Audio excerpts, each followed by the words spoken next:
Good evening, Youth Connect. So, ngayong gabi, we are still in our series ng Back to the Beginning. So far ba marami kayong natutunan sa ating series? Yes, alam nyo, pinakamahalaga sa lahat, yung we go back to our roots, bumabalik tayo sa simula para malaman natin yung kailangan natin gawin para magpatuloy sa buhay. So share ko lang, may napanood akong movie, tapos para siyang superhero, nakakakita siya ng future. Madam Web. Baka alam niyo yung movie na yun. Yung Madam Web. Alam niyo, nung naging dalaga na siya, she thought that her mother hated her. Ayun yung akala niya na umalis yung nanay niya, nag-explore, nag-adventure, tapos iniwan siya. Kasi namatay yung nanay niya through childbirth. Nung pinanganak siya, namatay na yung nanay niya. Pero pinakita sa kanya, nung pumunta siya somewhere sa South America, pinakita sa kanya, in a vision, meron siyang pangitain na nakita na kaya pala umalis yung nanay niya, nag-explore, nag-adventure, ay para sa kanya. Dahil nung pinagbubuntis siya, sabi ng doktor, your daughter has neurological disorder and there's nothing we can do anymore. And then her mother refused it. She refused the diagnosis. Kaya ang ginawa niya, nagpakalayo-layo siya, pumunta siya somewhere sa South America dahil may nalaman siya na may spider doon na makakapagpagaling sa anumang klase ng sakit. At syempre, priority niya ang pagalingin yung anak niya nung habang siya ay nagbubuntis. And that woman, yung bida, all throughout her life, akala niya, pinabayaan siya ng nanay niya. Hindi siya mahal. Nag-adventure yung nanay niya, namatay sa stress, sa pagod. Dahil nung pinanganak siya, doon na yung kaduluduluhan ng lahat. Pero nakita niya sa vision na kaya pala pumunta yung nanay niya sa South America ay para maghanap ng cure, not only for other people, but primarily for her daughter. So the point is, nagbago lahat ng pananaw niya sa buhay when she went back to her root. When she went back from the beginning. Kaya siya nagpakatatag as a superhero, nakikita niya yung future, ginagabayan niya yung mga spider ladies, yung mga ganong bagay. So, ngayon, ito yung masasabi ko sa inyo na mag-iiba yung pananaw natin sa buhay kapag binalikan natin yung beginning. At dahil nga, nandito tayo sa tema na to, series na ito, marami tayong malalaman ng pag-uusapan, lalo't higit, not only the blessings that we can have from the beginning, but also how sin started from the beginning. So after we end this preaching sa inyo, meron kaming important announcement na ibibigay sa inyo because nag-post nga tayo sa Facebook ng Youth Connect na change is coming. So let's pray. Father, we thank you for this opportunity that we gather and we held Youth Connect. Alam po namin na meron kaming mababaon at ito'y magdadala ng transformation sa aming puso at sa aming buhay. And I pray, Lord, na ano man aming matutunan, this will really renew us. This will change us, that we become more and more like you and give us victory in each day. Ito pong aming panalangin sa pangalan ni Jesus. Amen. We're going to talk about sin. Kasalanan from the beginning. Ano ba yung mga kasalanan nung pasimula? So, syempre, babalik ulit tayo sa ano ba yung book of beginnings sa Bible? Genesis. Sige, basahin natin tong Genesis 2, verse 15 to 17. The Lord God placed the man in the Garden of Eden to tend and watch over it. Tama naman, di ba? Nilagay niya si Adan sa Eden para magtrabaho, alagaan yung hardin. Pero merong warning si God. Ano yung warning niya? Malaya kang kumain ng lahat ng bunga sa mga puno, except the tree of the knowledge of good and evil. If you eat its fruit, ano yung mangyari? You are sure to die.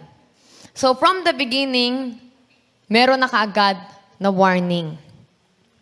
Lahat pwede mo kainin, except the tree of the knowledge of good and evil. Dahil pag kinain mo yung bunga ng yon, mamamatay ka. So tuloy natin, Tagalog natin sa Genesis 3 verse 1 to 13. Sa lahat ng hayop na nilikha ng Panginoong Diyos, Ang ahas ang pinakatuso. Meron ba dito may alagang ahas? Di ba may nagpepet nun? Pero kahit magpet ka, parang creepy pa din. Sino dito nakakaak ng ahas sa field trip nila? Okay, ito, proud na proud si Myla. Anong ahas yun, Myla? Dilaw? Oh, parang tame nga yun, di ba? Yung malaki, matanda na ata yun. Python ba yun? Nakakaak ka na ng cobra? Kainom lang. Okay. Ang ahas ang pinakatuso. Minsan, ito pala, nagsasalita yung ahas, Unang panahon pala, nagsasalita sila. Minsan, tinanong ng ahas ang babae.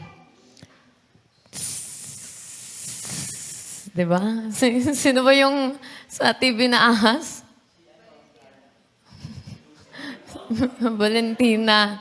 Nadusa. Mga ganon yan. Totoo bang pinagbabawalan kayo ng Diyos na kumain ng bunga ng alinmang puno sa halamanan? Totoo bang pinagbabawalan kayo ng Diyos na kumain ng bunga ng alinmang puno sa halamanan? Sumagot ang babae. Papabebe, no? Hindi, binibigyan ko kasi ng difference. Ganun ba yung babae? Ako na lang, kasi babae naman ako eh. Makakain namin ang kahit anong bunga ng puno rito sa halamanan. Maliban lang sa bunga ng puno na nasa gitna ng halamanan. Sapagkat sinabi ng Diyos na hindi kami dapat kumain o humipo man lang ng bunga ng punong iyon. Kapag ginawa namin yun, mamamatay kami. Pero sinabi ng ahas, hindi totoo, mamamatay kayo! Parang shock na shock siya, ha? Anong kasing balita yun? Sinabi yan ng Diyos dahil alam niya na kapag kumain kayo ng bungang iyon, mabubuksan ang mga isip nyo. At magiging katulad niya kayo na nakakaalam kung ano ang mabuti at masama.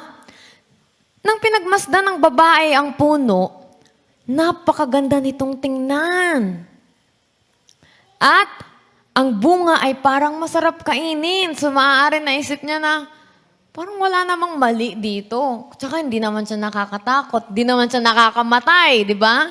May mga alatang pag hinawakan mo, poisonous, deadly. Pero sabi dito, ang ganda niya tingnan at ang bunga ay parang matamis, hinog, masarap kainin. At dahil sa pagnanais niya, tsaka narinig niya maging marunong, ay, gusto ko yun. Gusto ko maging marunong, kagaya ni God. Gusto ko yun. Pag nanais niyang maging marunong, pumitas siya ng bunga at kumain nito. Arp! Binigyan din niya ang kanyang asawa na kasama niya. So, kasama niya pala si Adan. Akala lang natin, yung ahas tsaka si Eva, kasama niya pala si Adan. Binigyan din niya. At kinain din ito. Pagkatapos nilang kumain, nalaman nila kung ano ang mabuti at masama agad-agad. At napansin nila na hubad pala sila. Kaya pinagtagni-tagni nila ang mga dahon ng puno ng igos para ipantakip sa kanilang katawan. Pagdating ng hapon, narinig nila na lumalakad ang Panginoong Diyos sa halamanan. Kaya nagtago sila sa mga puno doon. Pero, tinawag ng Panginoong Diyos ang lalaki. Nasaan ka?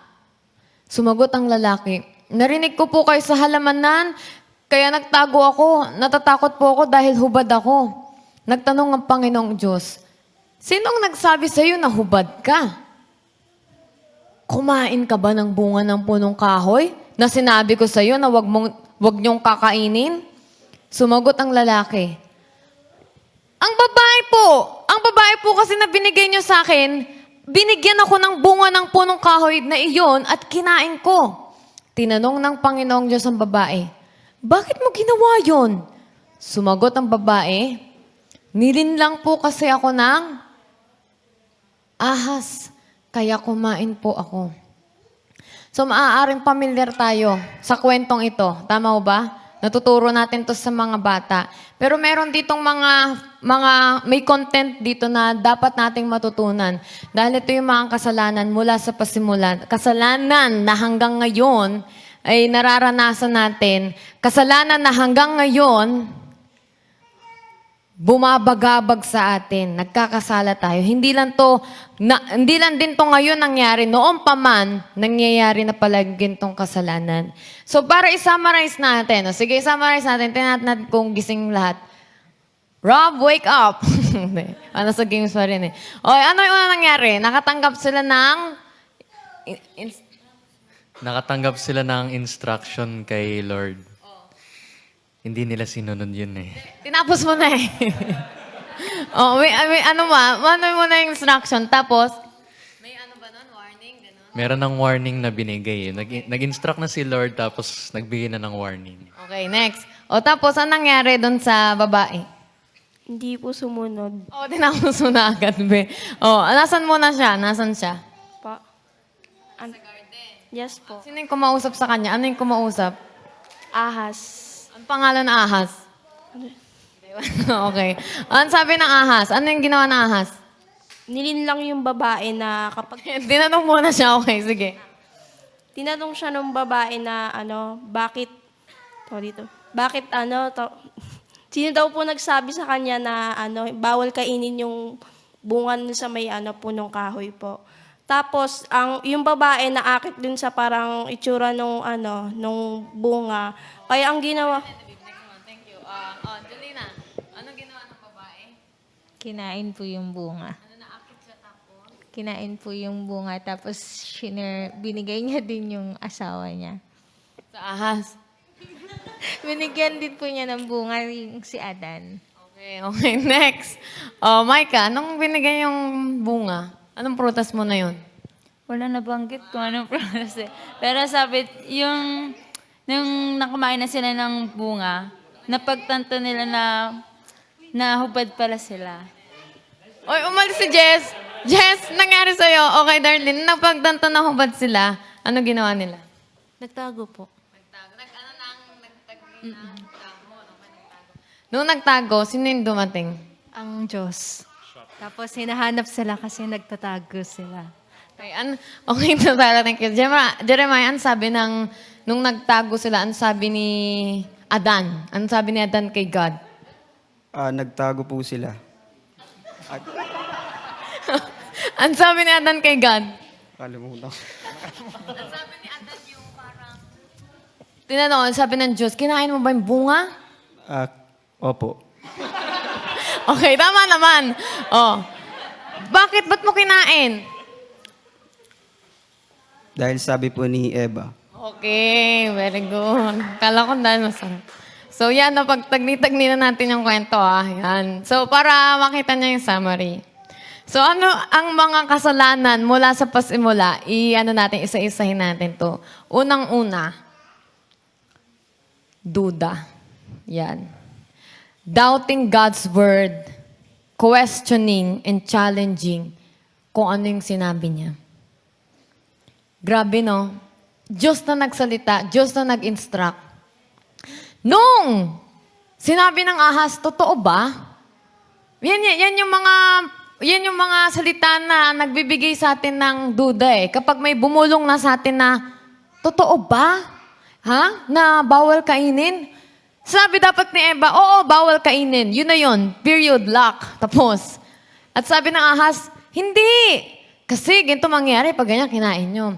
Kaya si Eva, doon natin nakakita na napasok yung kanyang isip ng pagdududa sa salita mismo at instruction ng Diyos. Kaya na-question niya na at na-challenge niya na yung sinabi ng Panginoon. Alam niyo mga kabataan, napakaraming boses dito sa mundong ito. At kapag ang Diyos nagsalita, nagdududa tayo dahil naririnig at nakikinig din tayo sa bulong ng kaaway. Alam niyo, yung nire-require sa atin ng Panginoon is to simply believe what He says. Dapat doon pa lang si Eva, tinuldukan niya na, oo, ito yung sinabi ng Panginoon. Yun na yun. Wala nang magbabago ron. Hindi niya na hinayaan pumasok pa yung pagdududa. Kadalasan, kaya tayo ganito, kaya ganito yung sistema natin because of what we heard. Maybe from our childhood, or from our parents, from our relatives, from our teachers. Kung bakit ganito yung sistema natin, ba't ganito yung lifestyle natin, ba't ganito yung ugali natin, kasi nahubog tayo ng mga sinabi nila. Na dapat magpapahubog tayo sa sinabi ng Diyos sa atin at hindi sa sinasabi ng tao sa atin. Bumubulong sa ating isipan. Alam niyo yung isipan natin, napaka-wild and powerful yan. Kasi minsan mag-isa ka lang, di ba? Pero may dami ang pumapasok sa isip mo na ito dapat gagawin mo na, wag ko na kaya gawin to. Paano pag ginawa ko to? Nag-overthink tayo. Alam nyo guys, ito yung mga usually na naririnig ng mga kabataan na nagsishape ng buhay nila. Yan. Pag may nasabihan na ba rito na, wala kang mararating. May nasabihan dito na, alam mo, hindi ka kasing ganda ng ate mo. Yung ate mo, matangos. Yung ate mo, maputi. Ikaw parang kayumanggi ka lang. Siya, pansinin siya. O alam mo, hindi ka sapat. You're not enough. Ang dami mo pang kailangan gawin. Hindi pa yan. Hindi ka pa okay. Hindi ka ganun katalino katulad ng kapatid mo. Di ba? Ang dami nating naririnig. Balikan natin yun. Dahil hindi natin alam nakaka-impact yun sa ba't ganito tayo ngayon. Ba't hindi natin magawa yung mga iba nagagawa nila, tayo hindi natin nagagawa. Hindi natin alam dahil meron talaga nakasuksok sa ating mga salita noon. Na hindi man natin maalala, pero naka-carve in our hearts what other people said about us. Kaya hindi ka sumasali sa contest, hindi mo pinapasok yung gantong karera sa buhay, hindi ka ganun ka-competitive kasi parang natanim sa'yo na, ito lang ako hindi ko daw to kayang abutin, so hindi ko na inaabot. Doon tayo nakikinig. Guys, kahit kanino pa nang galing yan, kahit sa magulang mo pa, your parents, they're not also perfect. Di ba minsan sa galit nila may nasasabi rin sila? If it is not aligned with God's truth, reject it. Kahit bata ka at naririnig mo yan, ngayon tayo, inner healing. Inner child healing tayo, okay? I-heal natin yung mga inner wounds and inner wounds and hurts noon. Sabihin mo yun sa sarili mo, kahit kanino pa galing yun, kahit sa best friend ko pa, sa boyfriend ko pa, sa asawa ko pa, pag hindi yun nakalinya sa sinasabi ng Diyos sa akin, I reject it. I will not let it harm or hurt me because that is not the truth. What God says about me is the truth. But the problem is, ba't tayo nahuhubog sa sinasabi nila? We don't know the truth. We are not reading the truth. So we let other voices mold us and shape us. Ganito lang ako, sige, ganito lang ako. Ito lang kaya kong gawin. Sige, ito yung ginagawa ko. Hindi ko kaya yan. Hindi ko kaya pumunta dyan. Hindi ko kayang gawin yan. Hindi natin alam yung katotohanan about us if we only know how much we are loved.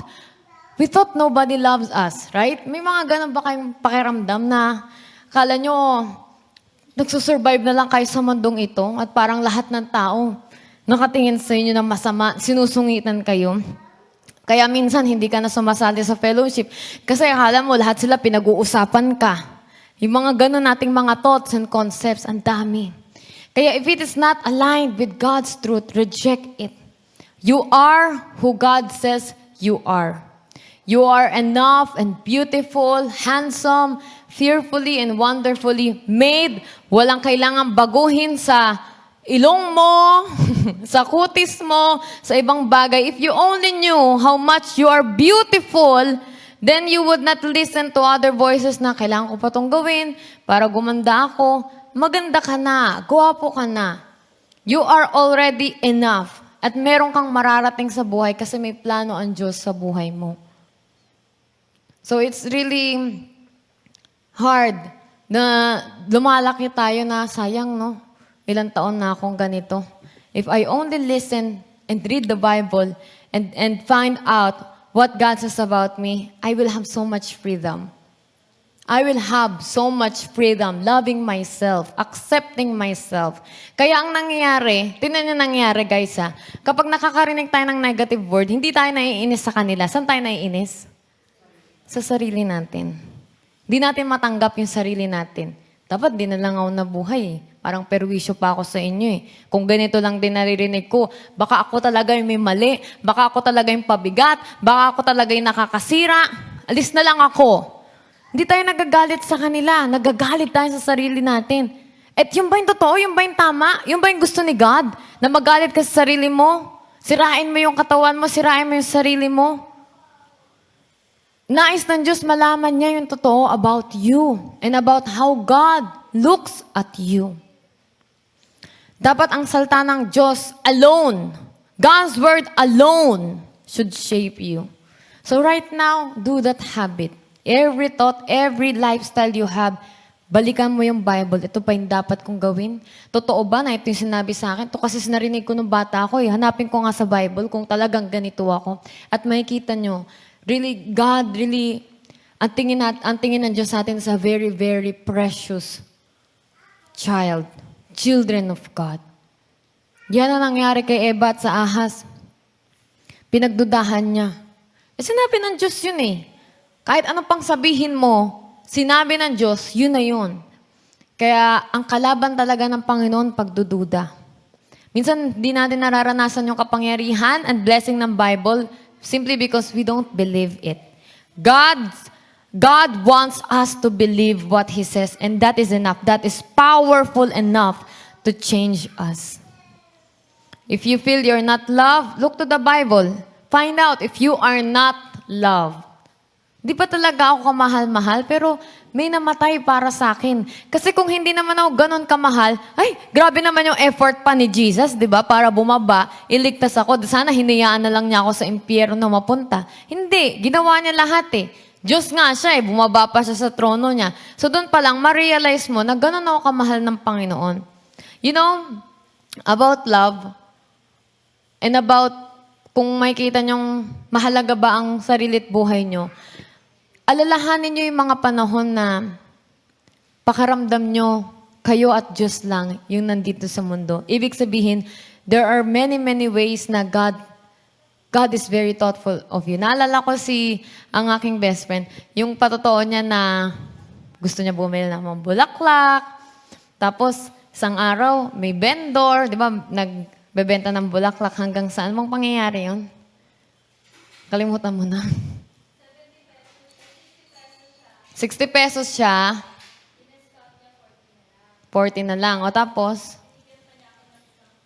Okay. So parang ikaw, mararamdaman mo na, I like flowers. Tapos napaka-memorable na nangyari pa to sa akin. And sometimes you will realize na napaka-thoughtful ng Panginoon na ginawa niya yun sa buhay mo, na parang ikaw lang yun pinakinggan niya sa mga panalangin. Di ba? Napakagandang memory niyo. Isulat niyo yun, lagi niyo yung alalahanin, huwag niyo kakalimutan yung mga ganong bagay. So you know that you are loved. And another sin from the beginning, yan. Sabi ni Eva, ay, gusto ko maging marunong. Parang I'm interested in that. Ito sabi, pride, ambition, and desire to be something God did not intend us to be. Yan. Nagkaroon ng ambisyon. Pag nanasa si Eva na maging marunong, that God did not intend her to be. Magmula sa ating gender identity and destiny to our body parts, God intends something wonderful for us. May mga bagay na meron tayong dinidesire at meron tayong ambisyon na hindi naman pala kasama sa plano ng Panginoon, kaya tayo nako-confused, kaya tayo nagkakagulo, kaya tayo nagtatago. Napakahalaga na malaman natin na yung mga ganong bagay, it can ruin and destroy us. Eve wanted the wisdom of good and evil. Gusto niya yun. Di ba pag halimbawa may ino-offer sa'yo na mga bilihin o kaya doon na lang sa Shopee, Lazada, hindi mo yun bibilin kung hindi mo gusto, kaya ka nahuhook kasi gusto mo rin. Di ba? Interesado ka din. So, ganun din po yung mga kasalanan sa unang panahon, sa pasimula. Si Eva, ginusto niya yung karunungan. Kung sinabi niya, no interesado, thank you na lang, sa'yo na lang, ikaw na lang kumain kung gusto mo, o hindi, kasi gusto ko sumunod sa Panginoon. Minsan naiisip natin, okay pala maging ganito, no? Try ko nga. Okay pala gawin to, no? Meron tayong ambition and desire and pride. Something that God did not intend us to be. Alam nyo ba kung sino yung unang-unang nagkasala bago pa sila Adan at Eva dyan? Kilala niyo kung sino? Si Lucifer. Hindi siya kontento na maging pangalawa na sa Diyos bilang anghel. Hindi siya kontento. Wala naman siyang balak patalsigin si God. Ang gusto lang niya, equal sila ni God. I wanted to be, sabi niya, di ba? Like God. Equal with God. He intended and wanted something that God did not intend for him. Kaya anong ginawa ng Diyos? Sinipa siya mula sa kalangitan. Kaya from Lucifer naging Satan, ang ating kaaway ngayon. So yun yung napupuntahan ng mga taong nag-aambisyon ng mga bagay na hindi naman nila kaya pa. Alam nyo, maraming nasisira dyan. Kung mga nakakakilala kayo ng mga sikat na artist and singer, dati kung makikita mo, ang cute-cute niya mag-gitara. Ayoko magbanggit ng pangalan, pero sikat na sikat siyang artist. Dati nung naabutan ko siya, na bata pa lang, gigitara siya, ganun siya ng ganun ng buhok. Umasa. Tapos, alam nyo, naano siya sa fame, sa kasikatan. Tapos ngayon parang, hello, normal pa ba to? Okay pa ba siya? Parang ilang beses nang nare-rehab, yung mga ganong bagay na bakit? Ba't ganon yung mga nangyayari sa mga sobrang yumayaman, sobrang sumisikat? Kung ganon lang din pala, masaya na ako dito. Di po ba? Marami naghahangat ng ganon. Pero yung mga nandun, tingnan mo yung buhay. Di sila makalabas. Kapag walang mga kamera, walang paparazzi, hindi sila makapagpunta sa mall. Di po ba? So, minsan naghahangat tayo ng bagay na hindi natin alam, pwedeng makasira sa ating kaluluwa, makasira sa atin. Kaya let's have a check on our ambition and desire to be something maybe God did not intend for us to be. And another thing na kasalanan is curiosity to know what is forbidden. Curious malaman si Eva sa mga bagay na nilagyan ng Diyos ng restriction. Alam nyo, sa buhay natin, may mga boundaries. And when we cross that boundaries, look what happened to Adam and Eve. So, the same way, i-honor natin yung boundaries and restriction na binibigay ng Panginoon. There are things na hindi pa natin masagot or bawal pa at kailangan natin mag-antay sa sagot ng Panginoon. Si Eva at Adan, na-curious sila sa mga bagay na pinagbabawal, mga forbidden. Kaya look what happened. And another thing na hanggang ngayon, ini-struggle natin na kasalanan is making decisions by emotions and by how things appear. Nagde-decide sila base sa nararamdaman nila, base sa nakikita nila. Ano sabi doon sa Bible? Nakita niya na yung bunga ay ang ganda tingnan at masarap kainin. Pero kung sinabi ni God, bawal, dapat bawal. Kung sinabi na yung Diyos, wag, wag. Sa lahat ng aspeto. Diba? Minsan, nakikita natin sa relationship, ay, yayaman ako dito. Lord, yayaman ako sa Kanya. Siya na lang. Lord, hindi naman siya totally masama eh. Lord, mukhang okay naman po siya eh. Palagi kang dumuon sa instructions ni Lord at hindi nakabase sa nararamdaman at nakikita mo. Sa trabaho, ang laki ng company nito, gusto kong tong pasukan. Nakatingin ka sa outward. Marami siguro tong benefits, marami siguro tong perks, ang ganda ng posisyon. Try ko nga, yung pala, dami mo palang trabaho kasi sa iba ka nakatingin, sa iba mo binabase yung desisyon mo. Gawin natin ang mga bagay-bagay dahil pinapagawa ng Diyos, hindi dahil gusto lang nating gawin. Pasukin natin ang mga bagay-bagay dahil pinapapasok sa atin ng Diyos. Hindi dahil maganda lang sa paningin. Katulad ni Eva, masarap kainin, mukhang masarap. In her eyes, nothing's wrong. But when she ate it and gave it to her husband, yun na yung nangyari. Namulat na yung kanilang mga mata. Nagtago na sila sa presensya ng Panginoon. Gusto ba natin na ganun muna mangyari sa atin, yung may consequence muna, tapos may isip mo, dapat pala sumunod ako. May mga bagay na hindi na nare-reverse, guys, ha? May mga bagay na akala nyo, okay lang kay God kasi walang masama pang nangyayari sa inyo. Alam nyo si Samson? Kanina yun yung devotion namin ng asawa ko na, tingnan mo, si Samson, kala niya malakas pa rin siya. Kala niya nandun pa rin yung presensya at kapangyarihan ng Diyos sa kanya. Kaya yung isang araw, kasama pa rin niya si Delilah. Samson, Samson, nandiyan na yung mga kalaban. Paggising ni Samson, tatalunin ko sila. Katulad ng lagi ko silang tinatalo. Malakas pa rin ako. But the Bible said, but he did not know that the Lord departed from him. So ayaw natin na we are still in the path of disobeying God because nothing is happening. Nobody is seeing me. Wala namang red signal. Wala namang nagsisignal sa akin na tigil mo yan. Hindi naman ako pinapantal. Wala naman ako nararamdaman na pain. Pero okay pa. Siguro pinagbibigyan ako ni God kasi mahal niya ako. Pero kay Samson, he did not know that the Lord departed from him. So una talaga, si Eva, ganda, sarap kainin. Saan niya nakita yung consequence nung ginawa niya na? So let us learn from these truths from the beginning. Not decide by emotions. Your emotions will deceive you kasi emotion mo ngayon, okay? Bukas, hindi na naman.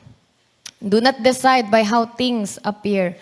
Always, always listen to God. Sana makita natin, guys, gaano ka-importante na maging really close tayo kay God. Because in this world, so many things can be deceiving. Sa commercial pa lang di ba? Akala mo, ang ganda-ganda ng products. Kasi talagang ang inaano niya, pinapatabat, binubusog niya yung mata natin. Ganda nito. Pag pala ginanon yung buhok ko, parang slow-mo. Parang buhok ni Catherine, pag ginanon niya, gaganon din. Sige nga, gamitin mo kung gaganon yung buhok mo. Di ba? Ang dami na, mababaw lang yun, Mababaw lang yun. Grabe yung mga pandaraya na mag-i-slow mo sobrang, ako, buhok ko, talagang, ang dami na nitong product dahil kakatingin na, sige nga, try ko nga, ang dami mga testimonials saka sa product Ibig sabihin sa mga ganong produkto, mga bagay, mababaw lang yun. But what about, major things in our lives? Career, your course, yung kurso na dapat sa'yo na baka mahirapan kang makawala dyan kapag nakapasok ka na, reroute, o love life, laltigit, kapag kayo ay kasal na, di ka na makakaalis ng mga ganong bagay. Never ever papaganahin yung mga senses natin at magde-decide tayo by our emotions, by how we feel, and by how things appear. Yan yung kasalanan simula. At hanggang ngayon, struggle pa rin natin, especially mga kabataan. Diba? Another sin from the beginning, exalting human love above God's love. This is the sin of Adam. Alam ni Adam. Sabi nga sa Bible, Adam was not deceived. Eve was deceived. Si Eva ang nadaya, pero si Adan hindi. O guys, bakit pa rin niya kinain yung prutas? Bakit pa rin niya kinain yung bunga? Kasi, ang dami pumapasok sa isip ni Adan na pag kinain to ni Eva, magagalit si God sa kanya. Asawa ko to. Pag nagalit si God sa kanya, baka palayasin siya sa hardin. So mag-isa na lang siya sa labas at mag-isa na lang ako dito. So ang gagawin ko, kakainin ko na lang rin para magkasama pa rin kami. He exalted his human love doon sa asawa niya above God's love. I think if Eve ate that fruit and Adam did not, dahil sa obedience ni Adam, baka maano pa si Eva, di ba? Mabigyan pa siya ng other chance. Pero ang ginawa ni Adam, I don't want to lose you, baby. Okay, I'm gonna eat. Pero Adam was not deceived. According to the Bible, sabi dun sa New Testament, Adam was not deceived. So, ibig sabihin, he did not want to lose Eve, so he shared with her sin. Adam chose to share the sin with Eve. So we as young people, yan, talagang talamak din to, mga guys. Unahin natin ang Diyos. Kung ano yung utos ng Diyos. Alam ko. Alam nyo guys, mga kategory nito, parang nagpo-fall sa love life Di ba minsan? Sige, hindi na lang ako a-attend para ma-maintain ko tong relationship. But wala namang, never nagplano si God ng ikapapahamak natin So, I think he can be trusted kung ano man sasabihin niya. And it's hard, di ba? Kaya nga lagi natin tinuturo sa Youth Connect, do not give your heart. Kasi when you give your heart and God says no, it's hard to, bawiin kasi nakapag-commit ka ng puso mo, ng emotion mo. Maganda, maging maingat. Wala muna tayong mga nararamdaman para si God man, nag-yes or no, hindi tayo totally masasaktan. Hindi yun talagang all the way. Nagpakahulog ka na sa taong yun, hindi ka pala sure kung siya ba yung binigay sa'yo ng Panginoon. Huwag kayo masyadong magpakahulog, guys. God is saving us from heartbreak. Unless we know na siya nga yung binigay ng Panginoon. So, kaya ako to sinasabi, kasi ito yung mga talamak naman na issue eh. So, dito sa church, sa ibang mga lugar, na ano pipiliin natin? Yung pagmamahal natin sa Diyos, na sumunod sa Diyos, o yung pagmamahal sa tao? Alam niyo, I remember the story. Isa siyang Christian, a worker of God. Worker siya sa church. And then, nung sabi ng pastor, lapit kayo kung sino gusto magpa-pray. And then, yung pastor, aware siya sa relationship status ng babaeng na yun na she is in a relationship with an unbeliever. Hindi siya pinag-pray ng pastor. Ang sabi lang sa kanya ng pastor, sis, alam mo naman yung utos ni God sa'yo, di ba? Alam mo naman yung utos sa Bible. And then, ayun na. After that, talaga nag-struggle siya kasi mahal niya yung taong yun. Pero alam niyo, ginawa niya, sumunod siya sa Panginoon. She broke up with that man. Hanggang sa isang araw, pumupunta na siya sa church. Nagugulat siya, ba't andun yung ex niya? Dati ini-invite ko, ayaw dumalo. Ngayon, nandito. Hanggang sa doon, unti-unti, yung lalaki na yun, initiative na palang makakilala sa Panginoon. At doon, nakakilala totally sa Panginoon. At doon niya nakita na when she prioritized loving God, obeying God, God fixed her status. God helped her with her heart. Alam nyo, at the end, nalaman nila na sila'y nagkatuluyan. Pero nagkatuluyan sila nung yung lalaki ay totally naging follower na ng Panginoong Jesus. And then ngayon, tatanda na sila, senior citizen na sila. Naalala pa rin niya yung kwentong yun. It's a struggle indeed. Kasi ito talaga, yung exalting human love above God's love, we will be tested on that area. No matter who you are, you're a leader, a pastor, a Christian, o tender, we will all be tested sa ganitong bagay. And another thing na kasalanan is fear of coming to the light and being exposed. Anong ginawa ni Adan at Eva? Nagtago. Di sila talagang, imbis na, oh no! I saw your body. Lapit tayo kay God, Jesus! God, help us! Help us! Hindi! Imbis na humingi sila ng tulong sa Diyos, tara, tago. Diba? So, andun yung kasalanan na kapag nakakagawa tayo ng mali at kasalanan, kapag nakakagawa tayo ng errors and mistake, imbis na lumapit, humingi ng tulong, humingi ng sorry sa Panginoon, saan tayo tatagpuan? Sa kadiliman. Anong ginagawa? Nagtatago. Bakit kaya ganun? No, nagkasala ka na nga. Naranasan nyo to, nung mga bata kayo, nakabasag kayo. Ano ginawa nyo sa nabasag nyo? Hanggang sa makalimutan na lang ng mama nyo, asan na yung mamahaling kong baso? Nawala na. Ama, last week pala nabasag ko. Diba? Nakita na, hindi pala umami, nakita na lang sa basurahan. Ba't basag to? Di po ba? Ang galing natin magtago. We make way not to be exposed. We make way to be hidden instead of coming to God. We hide, we run away. Itatak nga natin to sa puso't isip natin. Pag nagkasala tayo, lumapit tayo sa Panginoon. Kilalanin natin ang Diyos. Para siyang prodigal father, na yung anak niya, hindi totally nagpakalayo-layo. Alam niyo, ito yung gusto kong, kung meron man akong i-share sa mga bagong believers na storya, uunahin ko tong prodigal son. Of all stories in the Bible, gusto ko mauna yung prodigal son i-share sa kanya. Kasi naisip ko, if they only know God, if they only knew God as a Father, and baka one day in their lives, maligaw sila, mahulog sila sa kasalanan, anong nangyari kasi minsan, pag may nahuhulog sa kasalanan, naliligaw, hindi na bumabalik kasi nahihiya. Kaya ako gusto itanim yung storya ng prodigal son so that they will know if that happened, they can always come back in the arms of the Father. Dahil ang natatak sa kanila, pag nagkasala sila, yari ka, mapupunta kang impyerno, huwag ka nang magpapakita kala pastor, nakakahiya yung ginawa mo. Yun yung ayokong matatak sa kanila. Sige, nangyari na hulog o nagkasala o naligaw ng lahat, malaman nila na our arms are still wide open to embrace them and restore them. Ganon din dapat ang tingin natin sa mga tao.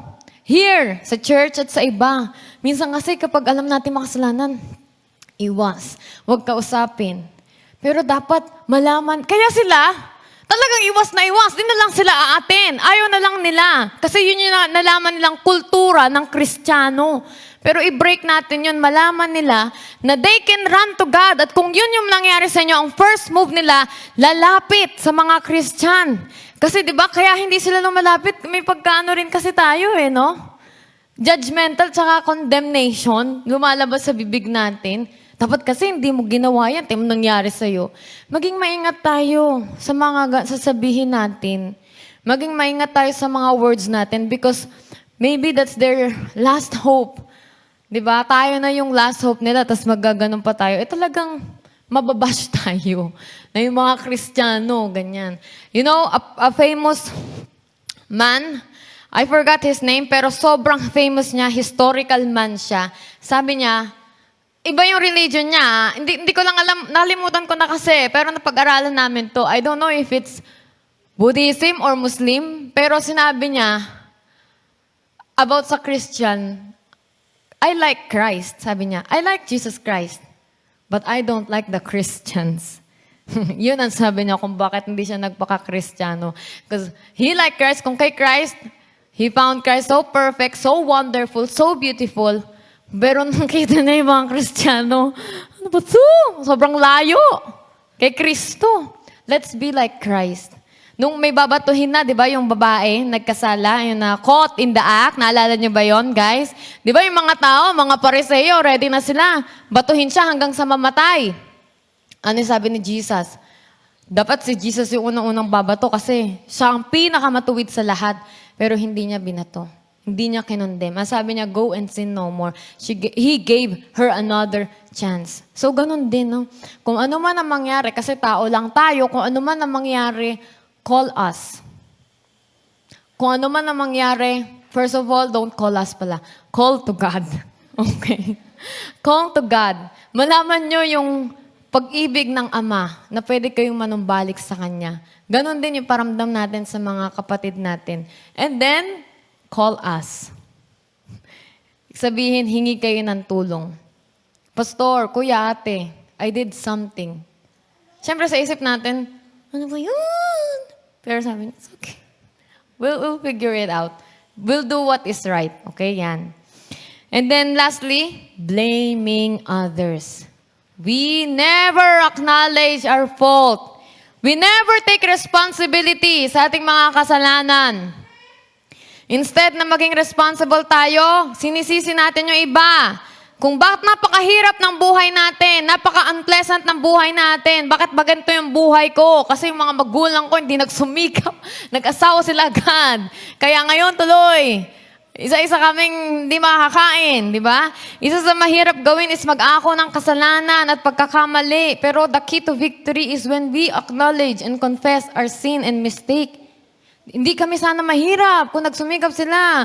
Ganito sana tayo. Dapat kasi ganito, di ba? Hindi naman ako magiging ganito, kundi dahil sa inyo. We always blame. Ang hirap mabuhay nun, no? Kasi yung buhay mo nakasalalay sa ginawa ng iba. Nakasalalay sa pagkakamali ng iba. Sabi nga nila, kung ikaw man ay pinanganak na mahirap, hindi mo kasalanan. Pero pag namatay kang mahirap, kasalanan mo, ay may point siya. Minsan, nagpapakamahirap na tayo kasi we blame other people rather than we do our own job. Alam niyo ba marami mga billionaire at yung mayaman, hindi dahil mayaman yung magulang nila, nagsumikap sila. Kaya nga may tinatawag na from rags to riches. Isa na si Pacquiao, di po ba? Di ba? Yung nalaman niyang skilled siya sa pagboboxing, ginalingan niya. So yun lang. Kunin natin yung sikreto niya. Kung saan siya magaling, lalo pa niyang husayan. Huwag natin kopyahin yung iba. Ay, dito kayo maman, sa online selling na ganito. Ay, sige, maghahanap din ako ng supplier na ganitong online selling. Ay, dyan kayo maman, yung ganitong trabaho mo. Ah, sige, mag-a-apply din ako. Hindi ganun. Kay Pacquiao lang eh. Hindi naman lahat nagbo-boxing, di ba? Pero nung nalaman niya na magaling siya ron, ginalingan pa niya lalo hanggang sa ngayon. Ano yung nararating niya ngayon? So, ganun din. Hanapin niyo kung saan kayo magaling. Huwag kayong kumopya sa iba. Kung saan ka magaling, lalo mo pang husayan, diyan ka aasenso, diyan ka yayaman. Work hard for it. Don't blame your family. Don't blame other people. Be responsible. God has given you all the resources you need. You have hands to work, to apply. Don't keep pointing your finger kung ba't ganito, ba't ganyan. Meron kang magagawa. Sabi mo sa katabi mo, meron kang magagawa. Alam nyo, lahat naman tayo dumadaan sa kagipitan, pero ako na-appreciate ko yung kagipitan. Alam nyo bakit? Siyempre, gipit ka. Kailangan mo bumili ng mga ganito, kailangan mo magbayad ng ganyan. So, yung utak mo talaga, yung brain cells mo, gamit na ano pa kaya pwede kong ibenta. Minsan, may ko to sa bahay ko. Ano pa kaya pwede kong ibenta? Ano ko pa pwede kong gawin? Pagkakitaan, siyempre, normal naman talagang trabaho para kumita. Hindi naman tayo ginawa na matulog lang at paggising, may pera na. Alam mo, doon ko nakikita na, ay, kaya ko pala tong gawin. Benta ko nga to. Doon din nagsimula yung mga pagkahilig ko sa pagluto. Mahilig ako sa magluto. Doon ko naisip, sa araw ng kagipitan, doon ko naisip na pagkakitaan ko kaya to. Kasi gipit. Nararamdaman niyo ba yun? Yung may umaano sa inyong idea dahil nagigipit kayo? Okay. Tama. Makikita mo. Tapos maaaral mo. Akala mo di mo kaya, pero dahil sa pressure ng buhay, nakayanan mo, so ngayon part na siya ng skill set mo. O, di ba? That's nice. Ganyan din nangyari sa asawa ko dahil nung ikakasal na kami, wala kaming sapat na budget. Kaya sabi niya, ito, maganda sahod. Sa totoo lang, hindi ko alam kung ano gagawin ko, sabi niya. Hindi ko alam yung mga skills na to eh. So nag-apply siya kahit di niya alam yung work. Dahil naisip niya, I'm gonna give myself 1 week to study this. Dahil sunod niyan, exam na, interview na. Nakayanan niya.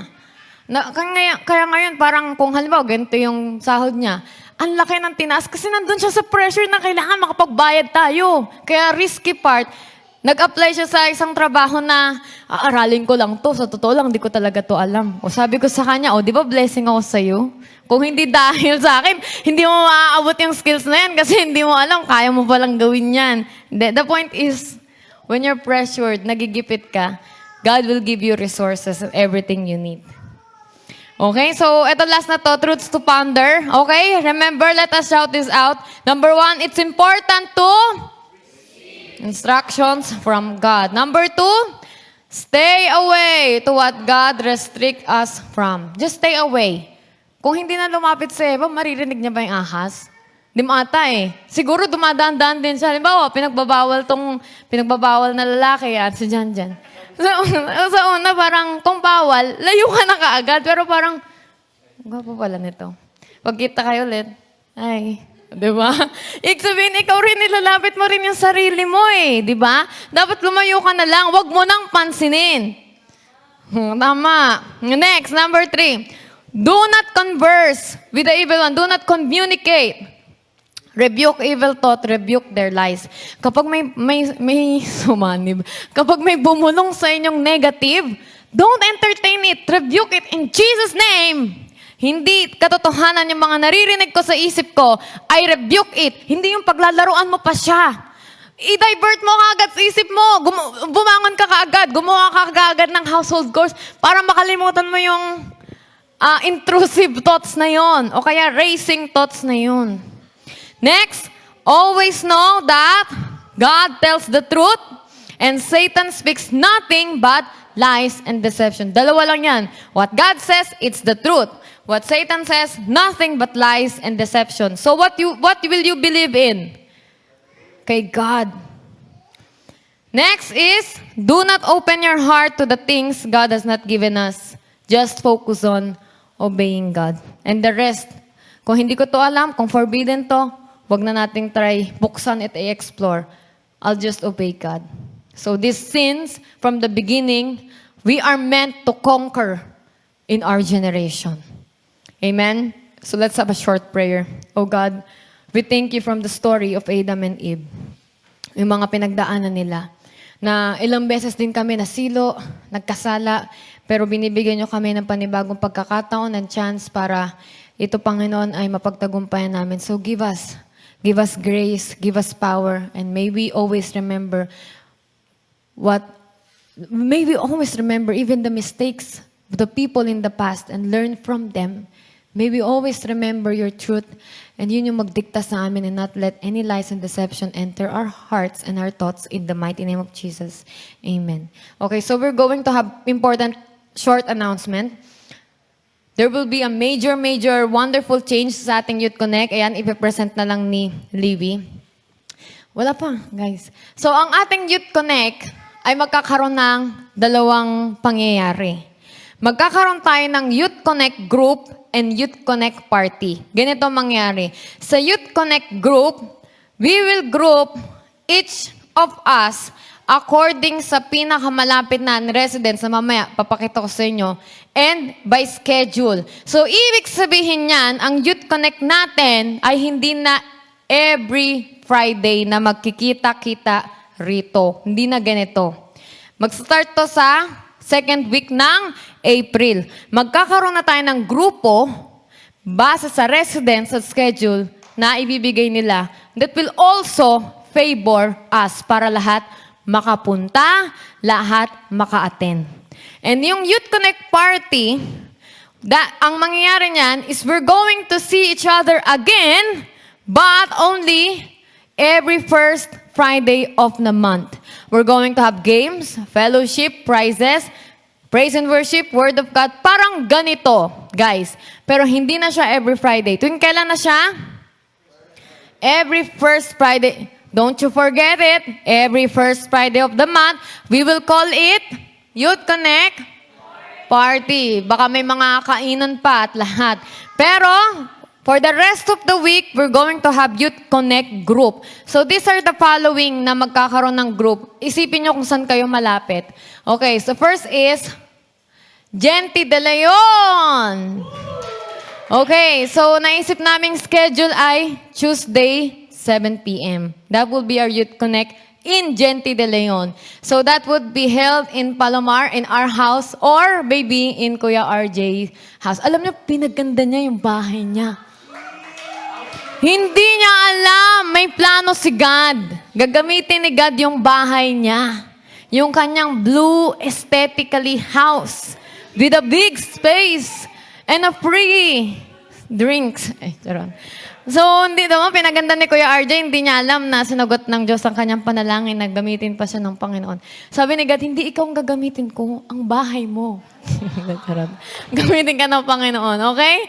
So, kapag nakita natin mas maluwag kay Kuya RJ, tayo kay Kuya RJ. Okay ba? Genty De Leon, Tuesday, 7 p.m. Lahat ng taga-Genty. Guys, kung hindi kayo taga-Genty, huwag kayong pumunta. Merong lugar para sa inyo.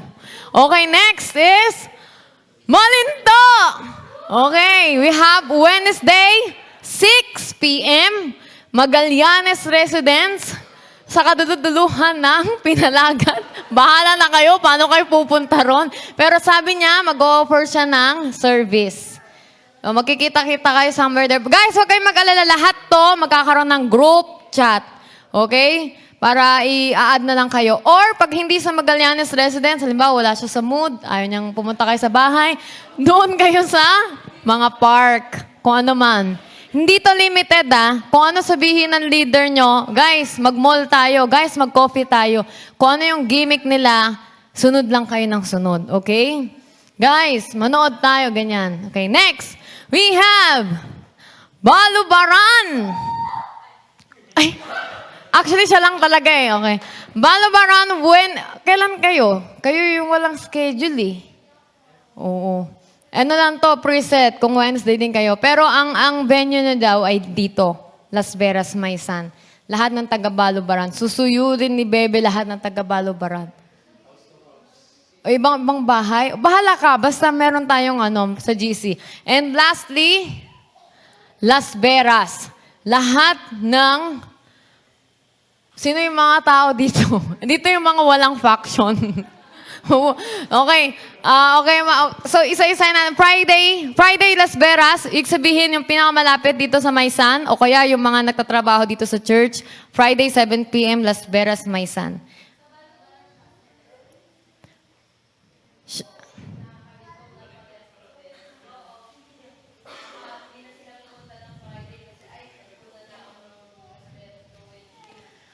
Okay, pero ano to, magkaibang group naman to, parang mga ano to ni Bebe, mga alagad. Okay, so ganito guys yung residence, hindi siya, yung venue hindi siya limited lang dyan. Parang pwede pag no choice lang. Halimbawa, walang bahay, yan. Halimbawa, yung Siazon, sa apartment nila, pwede kayo ron. Depende. Sige, unahin natin mula sa Genti para alam nyo sino yung kukontakin nyo. Sa Genti, kontakin nyo kami ni Minik. Kami ang contact person, okay? Kapag may gusto mag-join, chat us, PM us, okay? Para ma-add sa GC. Next, Malinta, ang contact person, si Sister Antoinette. Siya ang kukontakin nyo, guys, Magallanes. And then, sa Balubaran, si Bebe. Bebe. Don't forget.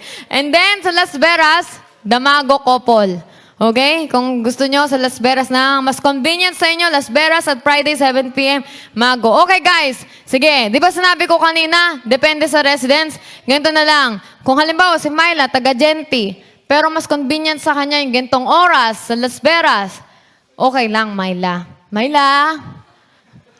Nagets po natin yung context na kung saan kayo convenient, basta maka-attend lang kayo. Okay, guys? So, every Friday, mag-update kami sa main GC ng Youth Connect, tapos gagawa rin tayong sariling GC para mas lalo nating ma-reach out. Okay, anong goal nito?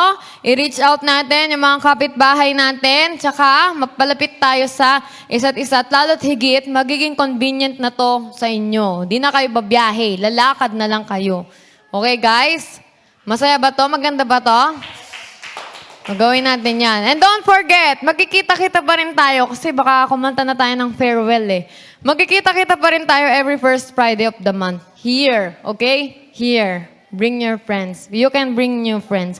Masaya to kasi iba-ibang gimmick pero may lesson pa rin. So, yun lang. This will start by second week of April. May kita nyo yan sa mga page natin tsaka sa GC. Yun lang guys. Thank you.